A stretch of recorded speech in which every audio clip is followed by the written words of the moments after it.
Hello, everyone, and welcome to the Coaching and Consulting Insight Series on the Success Insight Podcast.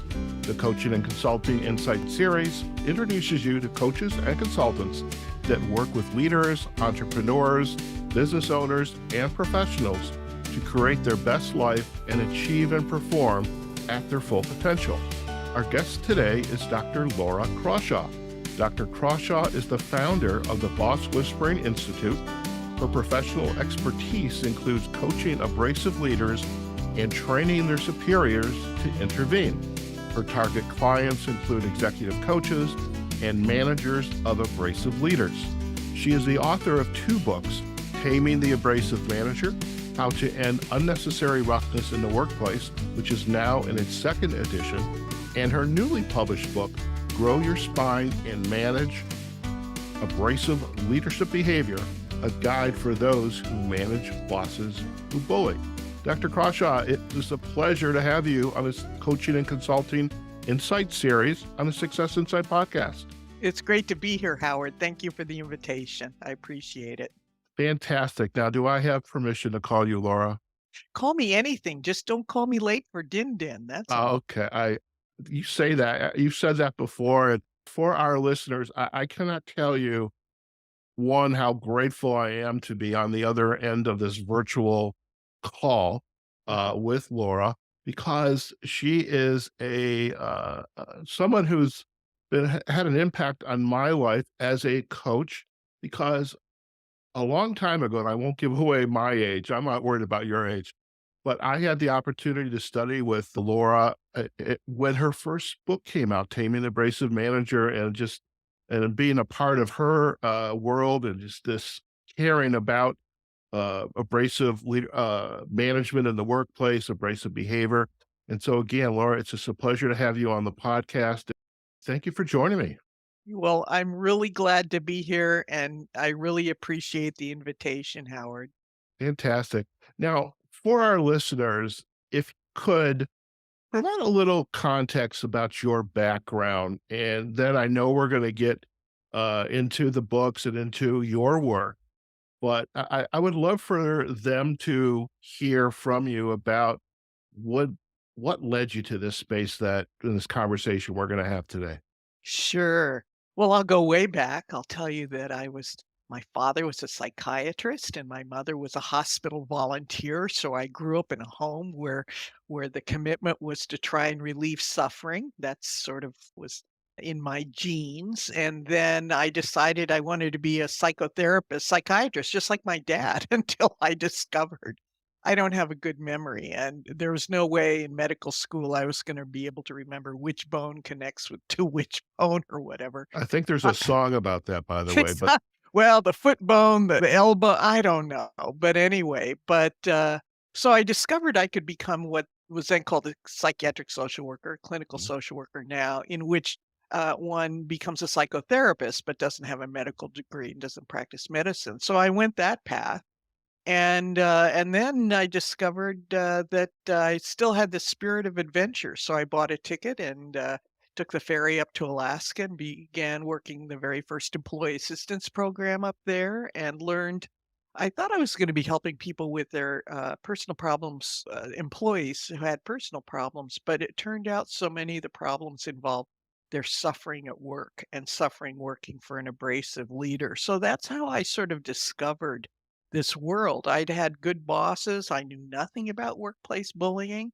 And so that was my entree into what's going on here. Why would people treat their employees badly? And I also discovered, why didn't the employers do anything about it? Those were kind of 2 questions that drove my further career path. Okay. You mentioned 2 words, suffering, Hmm. and the just these folks are they're in pain. Yes. And what does that suffering look like? I mean, how do I know, or how did you know? How could you tell that this person was in pain? What was like the telltale sign, so to speak? Right. Well, my first encounter was we got a request for an emergency appointment. And again, I'm up in Alaska, and it was a oil field worker. And could we see him on emergency basis? I said, fine. I sat down with him and I said, how can I help you? What's going on? And he said, well, I'm really angry at my boss. And I said, why is that? And he said, well, because he he calls me names, he humiliates me, he in a whole litany of bullying behaviors. And I sat there and listened to this and I said, he said, I'm really angry. I said, how angry are you? And he said, I'm thinking of killing him. And they trained you to ask if they have a plan. So I said, well, have you thought of how you do that? And he said, yeah, my gun's out in the truck. Mm. And so I was very inexperienced. I was the only counselor. I trotted down the hallway to the only boss. Said, "What do we do?" He said, "Ask him if he'll give us the gun." And he did, and I'll never forget the look of relief in his eyes as he handed over the gun. And the sad story is that that wasn't the first gun we collected. So what damage does it do? It does tremendous damage to people to be bullied in the workplace. There's some research that talks about it's even more damaging than naturally caused trauma like fire, earthquake, or whatever, because we go to work thinking, "Oh, I'm just gonna go to work and do a good job and things will get paid," only to be, mistreated, and so it can really be an assault on the identity. So targets, as they're called in the research world, they suffer depression, all sort of medical problems. There's all sorts of documentation about this. So this suffering is serious and it's unnecessary.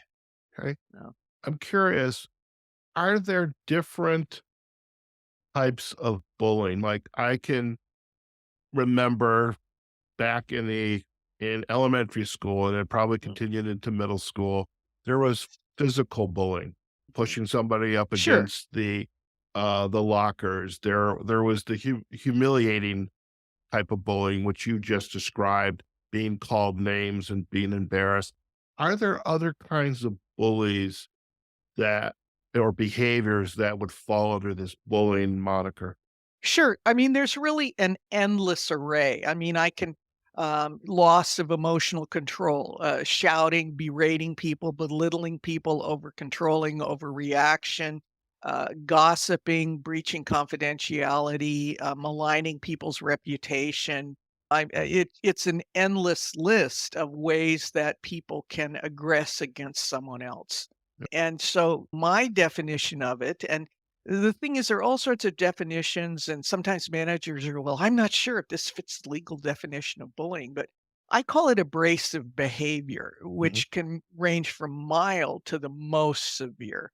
mhm. And I call it that way that because it rubs people the wrong way. It's friction that grates on people and so destructive. And I define it as any interpersonal behavior that causes distress sufficient to disrupt organizational functioning. So we're not talking about the mildly irritating boss that we all maybe joke about her. This is someone who causes emotional distress that is very disruptive. Okay. So, yeah. How long did you continue in this role as working with this EAP up in Alaska, which, by the way, had to have been fascinating. I mean, just Mm. being up in nature like that. But it's a tough environment. And not only do we have to worry about weather, now we have to worry about work.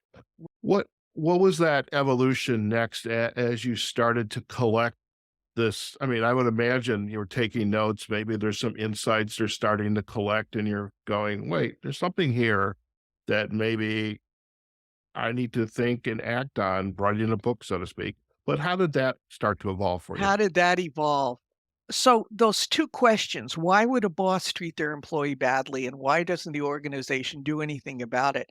Those were questions that were just embedded in me. And in the course of working in the EAP, I kind of got a reputation for working with difficult people. And so the managers would refer difficult employees they were having difficulties with. And as time went on, ultimately, we were purchased by a large insurance corporation. I was promoted to come out of Alaska to run their EAP operation. So I had my first career was sort of in the role of the counselor. And so I was fluent in the language of emotion and psychodynamics. My second step was as a corporate executive, on time and dressed to play, Right. and dealing with the corporate jungle there. So I was also fluent in the cold, hard, cruel realities of business. But as I traveled through these worlds, I was able to encounter more people who fell into the category of what I now call abrasive leaders, bosses who bully. And they were my greatest teachers because I had no preconceptions. And in a way, that was a blessing. I had not been bullied. So I didn't go in with any prejudices that they're all mentally disordered or morally disordered or they're this or they're that. And so they were my greatest teachers. And as I left that position ultimately to start my own, I guess you could call it consulting practice way back in 1994. I mean, we're talking history here, Howard. Okay. Okay. Yes, we are. And so I would sit with these individuals who had been referred because they were everybody was quitting and didn't want to work with them. And so I just started getting curious and asking. I'd interview their coworkers first, and I'd get all this data on all the things they did, the words and actions that caused all of this distress. And then I got curious and said, "What's going on?" And that coaching these individuals, really, I began to learn a lot.